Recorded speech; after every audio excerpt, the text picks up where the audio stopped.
Welcome to the Crafteteers Clan's first ever Top 10 Countdown. This is mine, also known as Ryan's, Top 10 Nintendo Games. My rules are they have to appear on a Nintendo console and one game per franchise. I have had to play it. Also, if you disagree with my opinion, post your own opinion in the comments or in the poll in the description. I hope you enjoy this Top 10 Countdown.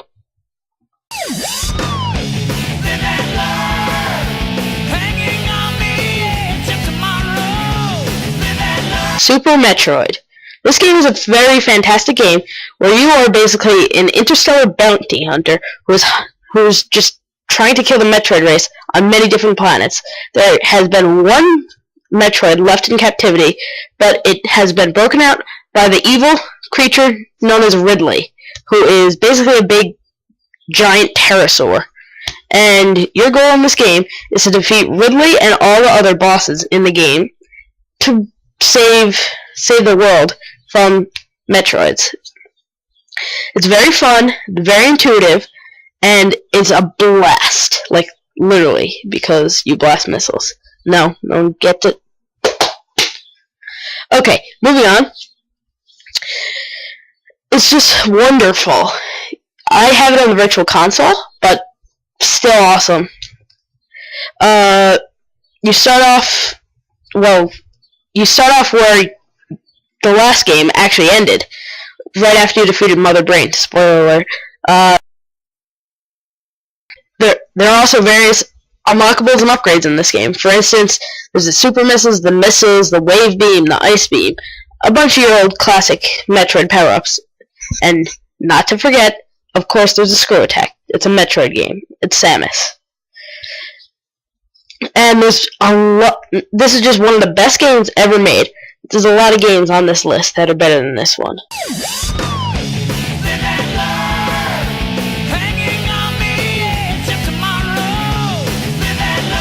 Number 9 is Mega Man 2. Mega Man 2 is a very fantastic game where you're pitted against, I believe, 8 or 9 evil robot masters.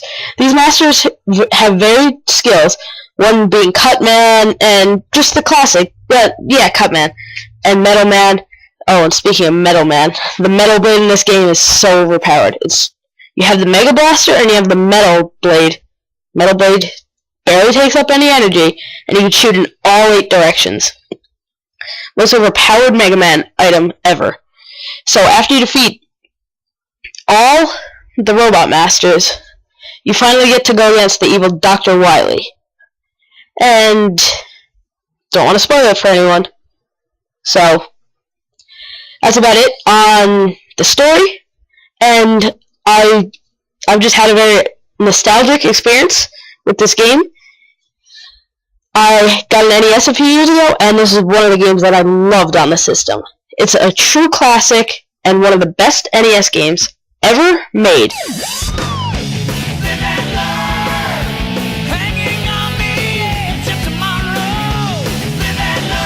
Number 8 is Kirby Nightmare in Dreamland. This is one of my favorite games ever, but compared to the other ones, it does fall a little short. It is a very amazing game, and it was one of the first games I've ever played. So therefore, it's very nostalgic, and it's amazing. This game has a plethora of features and worlds. Even though it's a Kirby game, which could be easy at times, it's still fun and entertaining. Kirby games are just... they look easy, but they're awesome. And this game is awesome. There's plenty of modes, extra modes. There's one, it's Quick Draw, which is a classic game, and this is also a remake of Kirby's Adventure for the NES. This game also incorporates some bonus modes, like Quick Draw, and there's one where you have to toss around a bomb in a pan, and they were in the original Kirby's Adventure for NES. Also, once you beat the game, you unlock a mode where you play as Meta Knight. You only have 1 life, and you have to beat the whole entire game without dying. It's very fun, and it's perfect for a Kirby game. And not to mention, it's on the Game Boy Advance, which is probably my favorite handheld system so far. It's a wacky game full of awesome antics.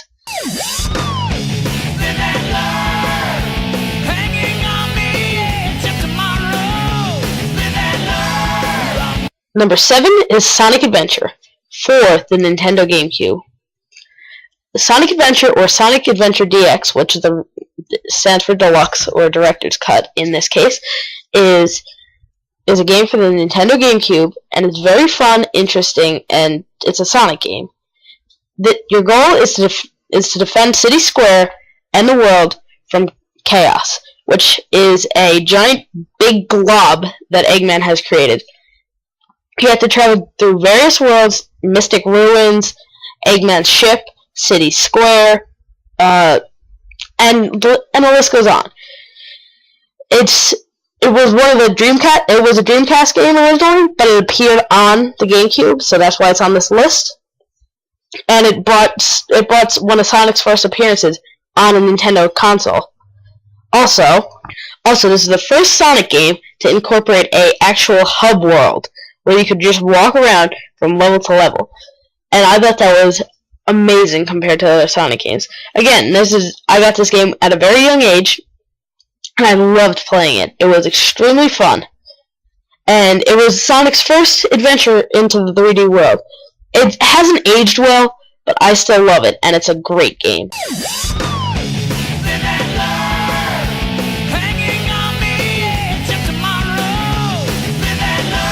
Number 6 is Rayman Legends. Rayman Legends came out earlier this year, and it just blew my socks off. That's how good it was. It looks stunning, and you can play as a plethora of characters, including Rayman, Glowbox, and a bunch of his friends. And for the ladies out there, there were a bunch of female characters in the games too.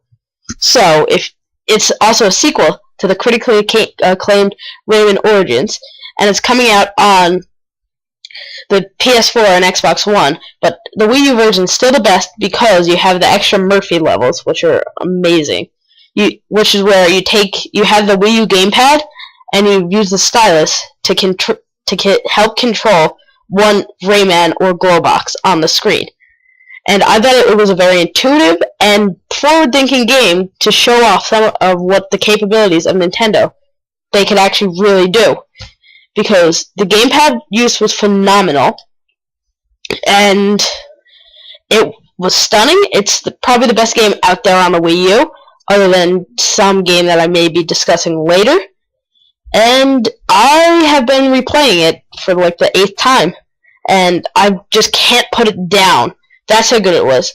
I wish it had an online multiplayer mode, but still, it has daily challenges, so that makes up for it.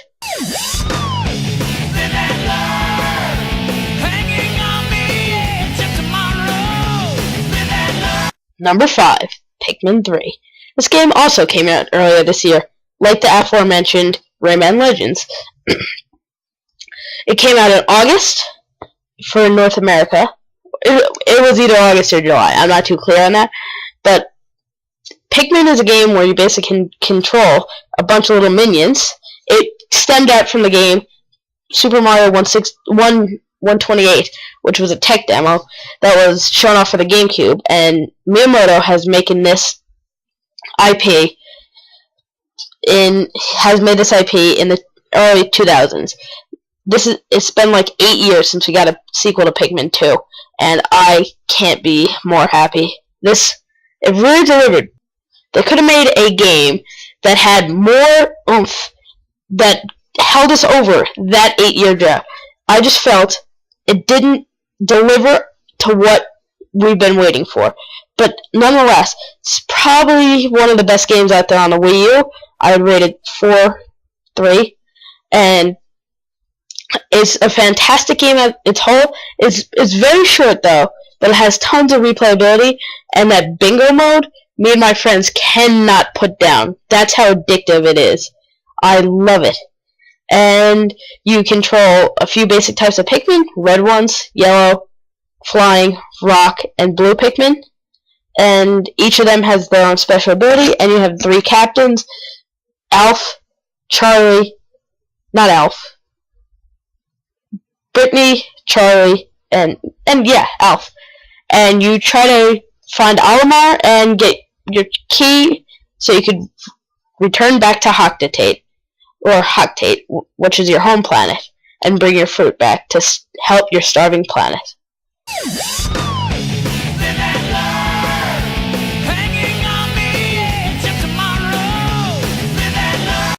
Number 4 is Pokemon Emerald. Now this is where the list starts to get very intense and controversial, because a lot of people's favorite generation is Gen 1, stupid Gen 1ers, but most people seem to like the Pokemon generation they played first, and that's basically the case with me. Emerald is a game full of nostalgia. You have Rayquaza and all the new Pokemon that were introduced that generation, and they were all awesome, from Absol to Sableye to Sceptile to Kyogre. You get the point. And the graphics actually looked very good for the time, and the other games before that have not aged well, but this game has aged very well because it's just better. The soundtrack was the best in a Pokemon game since. And also, it has just been confirmed that Nintendo is releasing remakes of this game, games of this generation that are Alpha Sapphire and Omega Ruby. And I'll be looking forward to pick those up. And I love this game. It's just goodness wrapped in a bundle of Pokemon. Imagine that.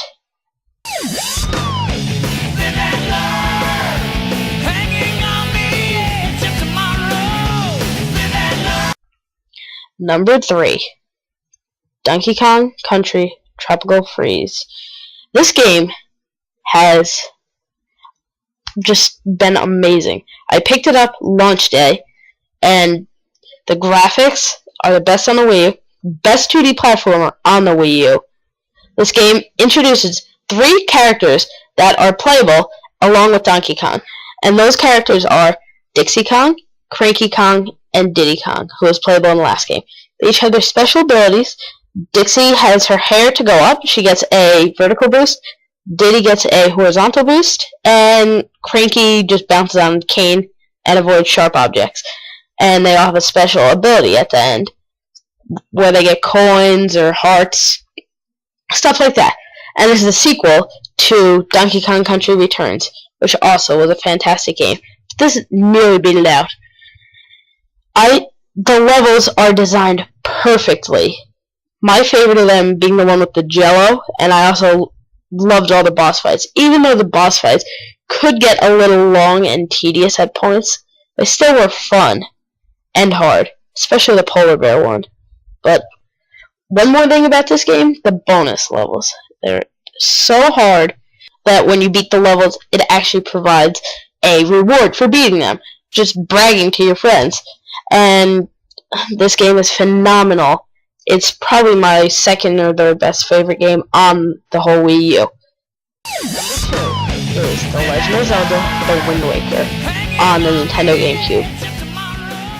This game's art style, just don't get me started on it. Cel-shaded art style. It looks magnificent in a Zelda game. A lot of fans were disappointed because they showed off an ultra-realistic demo for the GameCube at E3. But I think this game is leaps and bounds ahead of that one. The gameplay is amazing. My favorite island is Dragon Roost. This has, I believe, 48 islands. I'm probably wrong on that. But it's a blast sailing from island to island. Even looking for the Triforce pieces was fun. The dungeons are a bit lacking now. I still love them. And like a few other games on this list, it's a very nostalgic game too, because this is one of the first games I ever played. Also, I used to get creeped out by that one guy who ran the Squid Game, if any of you know what I'm talking about. It was on Windfall Island, right across from the teacher's place. And that game was so fun, and I loved climbing the windmill. Overall, this game is fantastic, and the remake on the Wii U, oh, so much better, and it looks amazing. This is the best looking game on the Wii U and on the GameCube. Now it's time to mention some honorable mentions.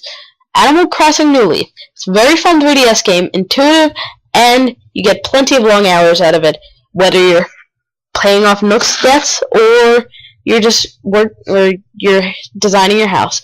The next one is Lego City Undercover. It's basically Lego GTA, a huge open world, plenty of missions, and so much collectibles. I haven't even gotten 50% through the game. Next one, Star Fox 64. This game is amazing, and 64 goodness. The Rumble Pack and the whole Lilat system that you could visit with Peppy, Fox, Falco, and Slippy. Paper Mario: The Thousand-Year Door, best Paper Mario game ever, and probably my second or third favorite Mario game ever. It couldn't make the list because of the one per franchise rule, and it was amazing. I loved Glitzberg and the train. And the last honorable mention is, a lot of people are going to be shocked by this, E.T. No, Sonic Lost World. This game, I liked it, critics did not. They thought it was too slow, I thought it was the perfect speed. It felt what a Sonic game should be. In my mind, it's Sonic Adventure 3. I didn't play 2, I played 1, I loved 1, and I love Sonic Lost World.